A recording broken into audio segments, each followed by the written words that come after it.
Hello दोस्तों, नमस्कार। मैं डॉक्टर मनीष सर अपने चैनल में आपका स्वागत करता हूं। आइए दोस्तों, देखते हैं वृत्ताकार धारावाही कुंडली की अक्ष के अनुदिश चुंबकीय क्षेत्र। ठीक है, वृत्ताकार धारावाही कुंडली हम लोग लेंगे और उसके अक्ष के अनुदिश चुंबकीय क्षेत्र की हमें गणना करनी है।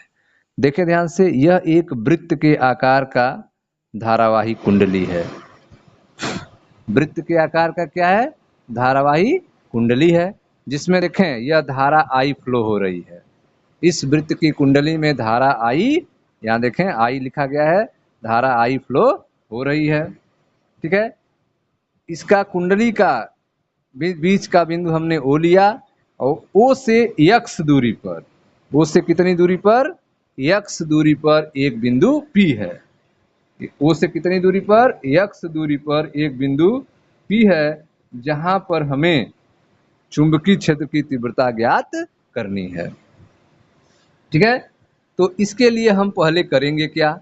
तो इसके लिए हम इस धारावाही कुंडली का एक छोटा सा हिस्सा ले रहे हैं, ए और बी, और इसकी लंबाई कितनी है? डेल्टा यल है। ठीक है, छोटा सा लघु अवयव ए बी, लघु अवयव क्या है? ए बी, जिसकी लंबाई कितना है? डेल यल।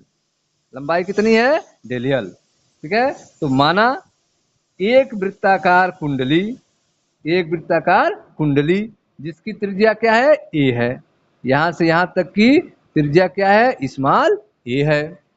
ठीक है, तो माना एक वृत्ताकार कुंडली जिसकी त्रिज्या ए है, इसको कैपिटल आर भी ले सकते हैं।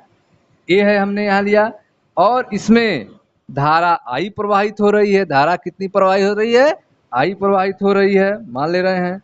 माना कुंडली के अक्ष पर, ये देखें कुंडली से यह अक्षीय दूरी है, कुंडली के अक्ष पर, कुंडली के केंद्र से, केंद्र ओ से एक्स दूरी पर एक बिंदु पी है, जिस पर चुंबकीय क्षेत्र की तीव्रता हमें ज्ञात करनी है।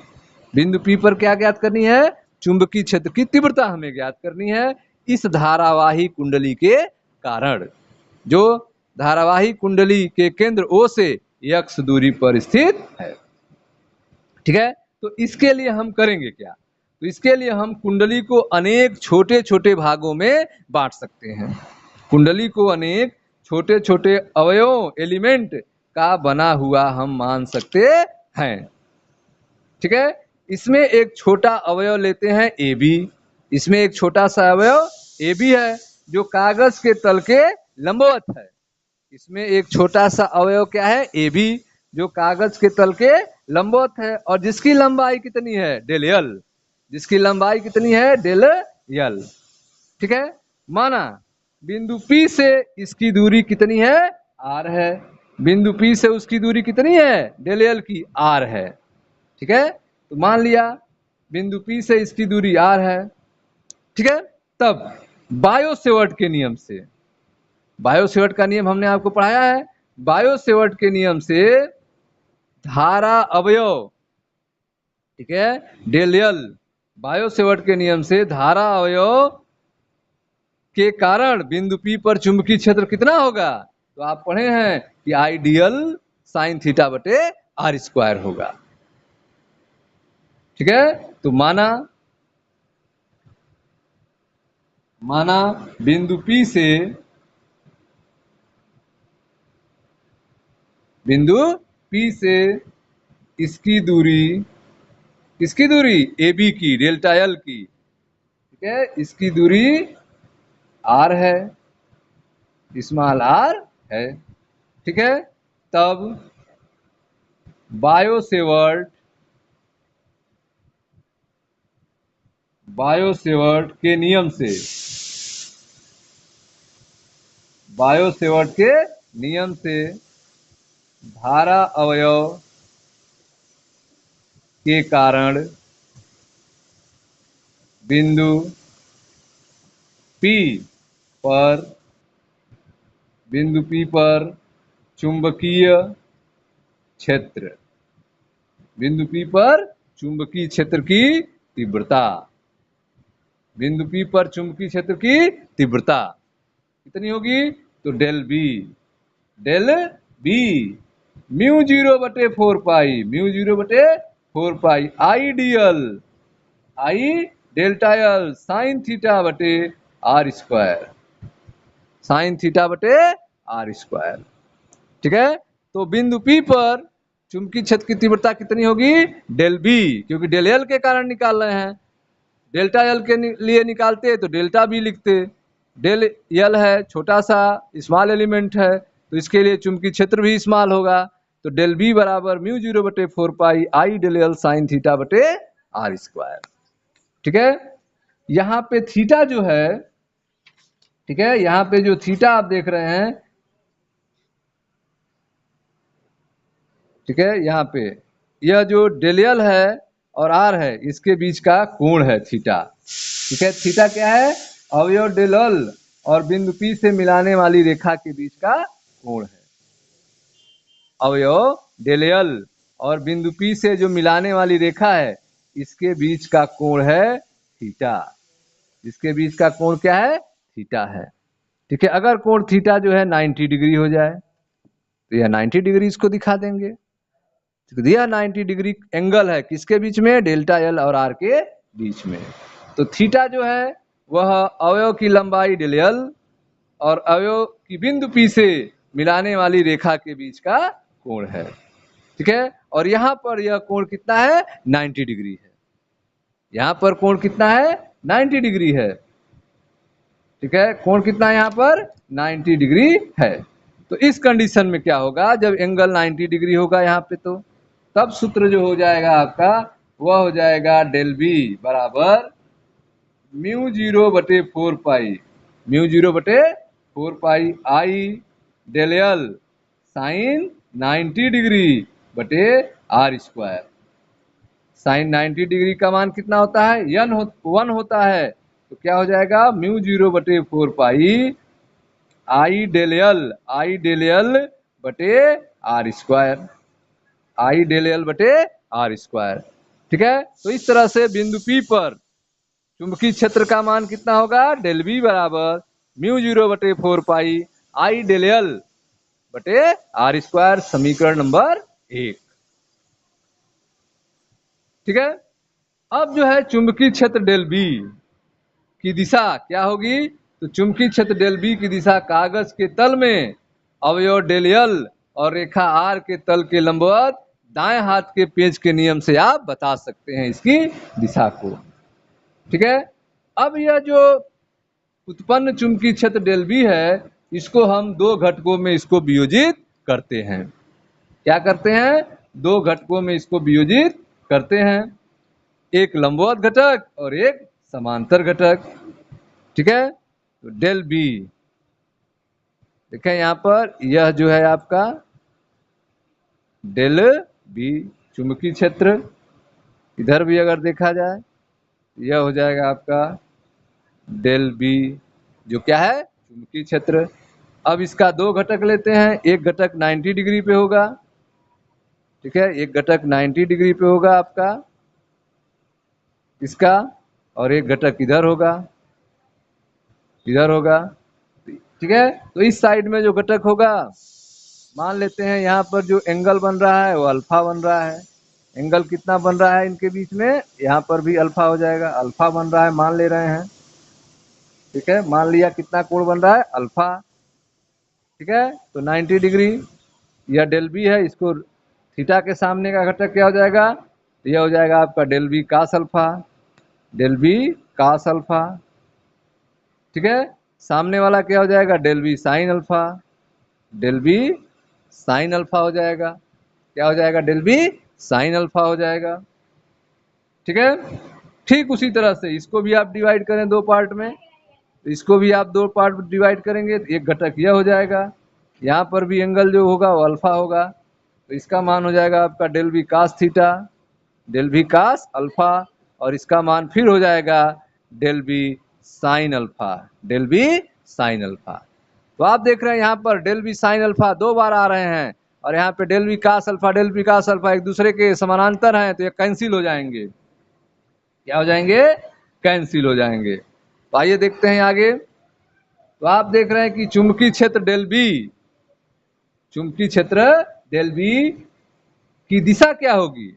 तो चुंबकीय क्षेत्र डेल बी की दिशा कागज के तल के अवयव डेल यल, कागज के तल के अवयव जो डेल यल है और रेखा जो आर है, रेखा आर के तल के लंबवत दाएं हाथ के पेंच के नियम से दी जाती है। दाहिने हाथ के पेंच के नियम से दी जाएगी। ऐसे घुमाएंगे तो आप जो है पेंच के नियम से इसकी दिशा हमें प्राप्त होगा। ठीक है, इसे दो अवयवों में हम वियोजित कर सकते हैं। एक होगा आपका डेल बी साइन अल्फा, जो कुंडली के अक्ष के अनुदिश होगा, जो कुंडली के अक्ष के अनुदिश होगा, या जो अक्ष है इसके अनुदिश होगा डेल बी साइन अल्फा। और एक होगा डेल बी कास अल्फा, जो अक्ष के लंबवत होगा, जो अक्ष के क्या होगा? लंबवत होगा। ठीक है, अब यह जो बिंदु ए बी आपने लिया है, बिंदु ए बी के विकर्ण अभिमुख, विकर्ण अभिमुख एक दूसरा लेते हैं हम लोग एलिमेंट ए डैश बी डैश। ठीक इसके विकर्ण अभिमुख में एक अवयव ले रहे हैं हम लोग ए डैश बी डैश, ए डैश और बी डैश। ठीक है, इसके द्वारा जो है यहां पे हम लोग मिला देते हैं बिंदु पी को। यहां पे आपका बिंदु पी था। ठीक है, बिंदु ए बी, बिंदु ए बी के विकर्ण अभिमुख ठीक डायगोनली अपोजिट समान लंबाई का दूसरा अवयव ए डैश बी डैश लेते हैं। ठीक है, इसके कारण जो है पी पर, बिंदु पी पर चुंबकीय क्षेत्र की तीव्रता भी डेल बी ही होगी। इसके कारण भी बिंदु पी पर उत्पन्न चुंबकीय क्षेत्र की तीव्रता डेल बी भी होगी। ठीक है, लेकिन इसकी दिशा क्या होगी? इसकी दिशा जो है जैसे आप देख रहे हैं चित्र में, ठीक इसी तरह इसकी भी दिशा होगी। ठीक है, परंतु ठीक है, अब जो है चुंबकीय क्षेत्र डेल बी को अक्ष के अनुदिश और लंबवत घटक में वियोजित करते हैं। तो इस डेल बी को भी हम अक्ष के लंबवत घटक और अक्ष के समांतर घटक में वियोजित करते हैं, जिससे आपको लंबवत घटक मिलेगा डेल बी कास अल्फा और समांतर घटक मिलेगा डेल बी साइन अल्फा। ठीक है, अब यहाँ पे जो लंबवत घटक हैं दोनों के del B cos alpha, del B cos alpha, यह निरस्त हो जाएंगे। ठीक है, लेकिन जो समांतर घटक हैं del B sine alpha, del B sine alpha, यह आपस में जुड़ जाएंगे।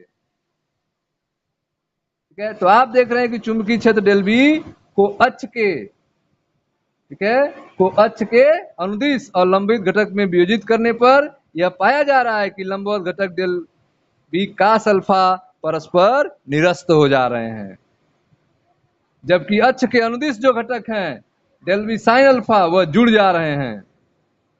क्या हो जा रहे हैं? एक ही तरफ आ जा रहे हैं, जुड़ जा रहे हैं। ठीक है, अब सममित से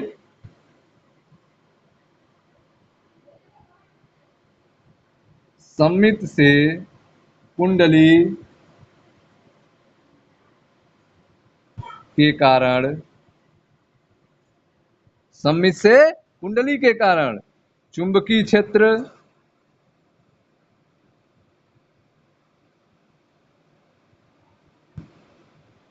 क्षेत्र अक्ष के अनुदिश होगा। चुंबकीय क्षेत्र कहां होगा? अक्ष के अनुदिश, अक्ष के अनुदिश होगा। ठीक है, सममित के कारण, सममित से कुंडली के कारण चुंबकीय क्षेत्र क्या होगा? अक्ष के अनुदिश होगा। मान कितना होगा? ठीक है, तो मान B बराबर पूरे के लिए, अभी हमने इस छोटे से पार्ट के लिए निकाला, फिर इस छोटे से पार्ट के लिए, पूरे के लिए, तो B बराबर close integral del B sine alpha, del B sine alpha. Cos alpha तो कैंसिल हो गए। सममित से कुंडली के कारण चुंबकीय क्षेत्र के अनुदिश होगा, सममित से कुंडली के कारण चुंबकीय क्षेत्र क्या होगा? अक्ष के अनुदिश होगा। और इसका मान कितना होगा? B बराबर close integral del B sine alpha. ठीक है। अब चित्र से हम साइन अल्फा का मान निकालें। जो फिगर आप बना है उसके से चित्र से साइन अल्फा का मान कितना होगा? तो साइन अल्फा बराबर हो जाएगा ए बटे आर। साइन अल्फा बराबर क्या होगा? ए बटे आर। यह कोण अल्फा है, कोण क्या है? अल्फा है। तो साइन अल्फा बराबर क्या हो जाएगा? ए बटे आर। साइन अल्फा बराबर हो गया आपका ए बटे आर। ठीक है। अब समीकरण 1 से डेल बी का मान रखते हैं। समीकरण 1 जो था यहाँ पे आपका डेल बी है, यहाँ पर उसका मान रखते हैं। तो क्या हो जाएगा? बी बराबर क्लोज इंटीग्रल, बी बराबर क्लोज इंटीग्रल डेल बी का मान कितना है? म्यू 0 बटे 4 पाई, म्यू 0 बटे 4 पाई आई डेल एल बटे R square, I del L बटे आर स्क्वायर इंटू, ठीक है, into sine theta into sine alpha. ठीक है, क्या होगा? Sign alpha. साइन अल्फा का मान ए बटे आर। साइन अल्फा का मान क्या होगा? ए बटे आर हो जाएगा। ठीक है। अब जो है इसको आप लिख सकते हैं बी बराबर म्यू 0 बटे 4 पाई, म्यू 0 बटे 4 पाई, ठीक है, I A upon R square और आर क्यूब, और क्या बचा? Del del L close integral del L, close integral del L. तो बी बराबर म्यू 0 बटे 4 पाई आई ए बटे आर क्यूब, जो नियत है उनको बाहर कर लिए, क्लोज इंटीग्रल डेल एल। ठीक है। तो यह जो आपका साइन अल्फा बराबर ए बटे आर आया और डेल बी का मान जो कि म्यू 0 बटे 4 pi I del L sine theta बटे आर स्क्वायर है, यहाँ साइन थीटा की जगह क्या होगा? साइन अल्फा लिखेंगे। तो यह हो जाएगा बी बराबर क्लोज इंटीग्रल डेल बी का मान म्यू 0 बटे 4 पाई आई डेल एल बटे R square sine alpha, sine alpha का मान ए बटे आर हो गया। ठीक है। अब आप जो नियत है बाहर निकालें तो म्यू 0 बटे 4 पाई आई ए बटे R cube close integral dl, close integral dl हो गया आपका। ठीक है। लेकिन अब डीएल का मान कितना होगा? ठीक है, परंतु close integral del L, close integral del L यह बराबर होगा कुंडली की लंबाई। किसके बराबर होगा? कुंडली की लंबाई के, कुंडली की लंबाई के बराबर होगा। ठीक है। और कुंडली की लंबाई कितनी होगी? कुंडली की लंबाई होगी 2 पाई ए। कुंडली की लंबाई कितनी होगी? 2 पाई आर। तो 2 पाई ए, यहाँ पर दूरी कितनी ले? सेंटर से ए लिए हैं, तो डेल एल। ठीक है, क्लोज इंटीग्रल डेल एल बराबर कुंडली की लंबाई, और कुंडली की लंबाई कितनी होगी? 2 पाई ए, 2 पाई ए। तथा आर की वैल्यू क्या होगी? आर बराबर, इस आर की वैल्यू अगर निकाली जाए तो क्या है? यह आपका ए है और यह एक्स है, यह ए है और यह एक्स है, तो आर की वैल्यू क्या होगी? तो आर बराबर हो जाएगा अंडर रूट, आर बराबर क्या हो जाएगा? Under root A square plus X का स्क्वायर, पाइथागोरस प्रमेय से आर बराबर under root A square, R की वैल्यू क्या होगी? Under root A square plus X का स्क्वायर। ठीक है। तो फिर आप लिख सकते हैं आर बराबर ए स्क्वायर प्लस एक्स स्क्वायर पे पावर 1/2। अंडर रूट को इस तरह भी लिख सकते हैं। ठीक है। अब जो है आप जो है इस समीकरण में मान रखें, डेल्टा एल की जगह क्या लिखना है? 2 पाई ए। डेल्टा एल की जगह क्या लिखना है? 2 पाई ए लिखना है। ठीक है। और आर की जगह क्या लिखना है? A square plus x square की पावर 1/2 लिखना है। ठीक है। तो मान रखते हैं, देखें ध्यान से।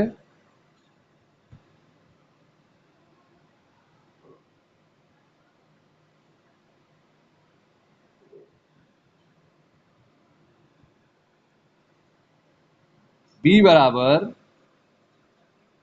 बराबर म्यू 0 बटे 4 पाई, म्यू 0 बटे 4 पाई। ठीक है। उसके बाद क्या है आई ए बटे आर क्यूब, आई ए बटे आर क्यूब, आई ए बटे R cube. Close integral dl, close integral dl का मान कितना है 2 पाई ए, 2 पाई ए, ये हो जाएगा into 2 pi A, 2 pi a. और आर क्यूब, आर की वैल्यू कितनी लिखना है a square plus s square power 1/2, यह लिखना है। तो लिखते हैं, तो बी बराबर आप लिख सकते हैं इसको इस तरह से म्यू 0/4 पाई, म्यू 0/4 पाई।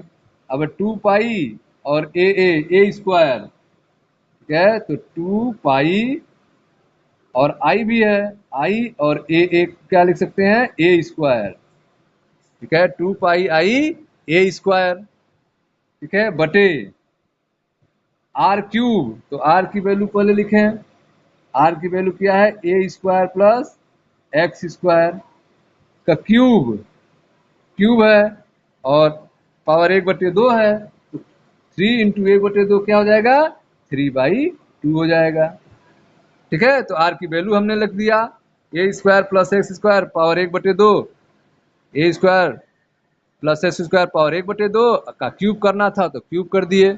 यह हो गया आपका बी बराबर mu 0/4 pi 2 pi I a cube a square बटा a square plus x square power 3/2, ठीक है। अब इसमें इसको हम थोड़ा सा काट भी सकते हैं, कैंसिल भी कर सकते हैं।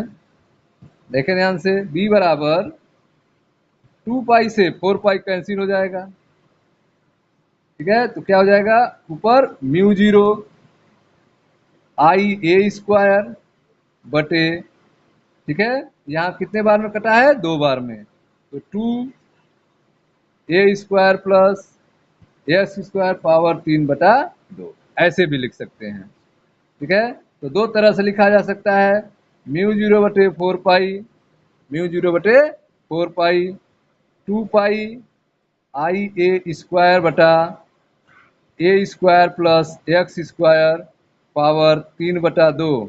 इस रूप में हम लिख सकते हैं बी की वैल्यू, या हम कट करके बी की वैल्यू ऐसे भी लिख सकते हैं, बी बराबर म्यू 0 आई ए स्क्वायर बटा 2 a square plus s square power 3/2, ठीक है। अब यह हमें निकला है एक फेरे के लिए। अगर जो है कुंडली में n फेरे हों, ठीक है, तो यदि यदि कुंडली में यदि कुंडली में कैपिटल N फेरे हों, कैपिटल N फेरे हों, यदि कुंडली में कैपिटल N फेरे हों, ठीक है, तो प्रत्येक फेरा B के लिए सहयोग करेगा, ठीक है। तो प्रत्येक फेरा B के लिए सहयोग करेगा, ठीक है। प्रत्येक फेरा जो है B के लिए सहयोग करेगा, उस कंडीशन में तब B बराबर, ठीक है, तब B बराबर क्या होगा कैपिटल N जुड़ जाएगा, B बराबर mu 0/4 pi, mu 0/4 pi 2 pi N आगे लिख देंगे 2 pi capital N I a square बटा, ठीक है, ब्रैकेट में a square plus x square power 3/2, ठीक है। या फिर 2 पाई से 4 पाई को काट सकते हैं, तब आप लिखेंगे mu 0 capital N, mu 0 capital N I a square बटे 2 in bracket A square plus x square power 3/2, ठीक है। यह आपका समीकरण मिल गया।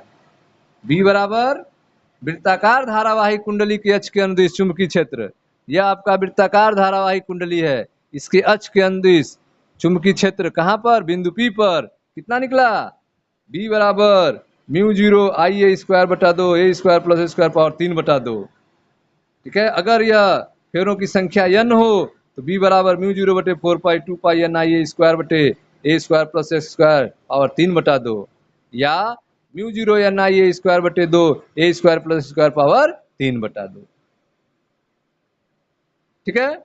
यह हमने इस कुंडली धारावाही वृत्ताकार कुंडली के अनुदिश x दूरी पर बिंदु P है, जहां पर चुंबकीय क्षेत्र की तीव्रता निकालने का यह सूत्र है। अब यदि यह वृत्ताकार धारावाही कुंडली हो और इसके सेंटर पर O पर निकालना हो, तब क्या होगा? तब उस समय दूरी x क्या लिखना होगा? 0 लिखना होगा। दूरी x क्या लिखना होगा? 0 लिखना होगा। तो वृत्ताकार धारावाही कुंडली के केंद्र पर चुंबकीय क्षेत्र की तीव्रता निकल जाएगी हमारी। ठीक है। यह कुंडली के केंद्र पर क्या होगा? कुंडली के केंद्र पर, तो कुंडली के केंद्र पर x बराबर क्या हो जाएगा? 0। कुंडली के केंद्र पर x बराबर 0 हो जाएगा। तो उस कंडीशन में b बराबर क्या होगा? तो b बराबर देखें mu 0 N I a square बटा mu 0 N I a square बटा 2 इन ब्रैकेट ए स्क्वायर पे पावर 3/2। ए स्क्वायर पे पावर 3/2, क्योंकि यह एक्स स्क्वायर क्या हो गया? 0 हो गया। ठीक है। तो अब जो है यहां पर, ठीक है, इसको आप सॉल्व करेंगे,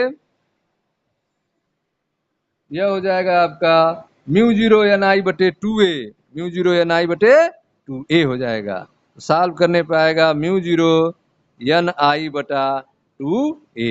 b का मान कितना आएगा? म्यू 0 एन आई बटे 2a आएगा केंद्र पर।